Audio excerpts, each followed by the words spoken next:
Hi friends, you are watching Fast Tech, and today I am going to show you how to install a Adobe application on M1 Mac series. Now I am in Preference and open tab Security and Preference.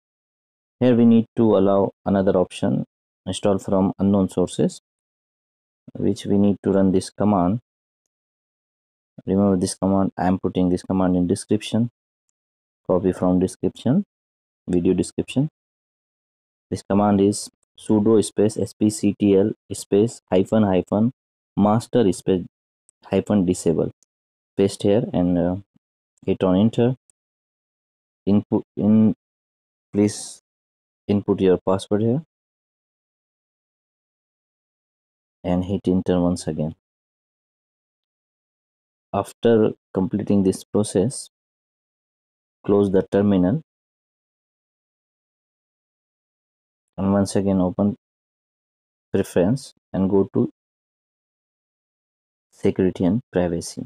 Here, look here, the third option is came here, allow from any sources from anywhere. Now open the application you downloaded, open it, click on install, click on open.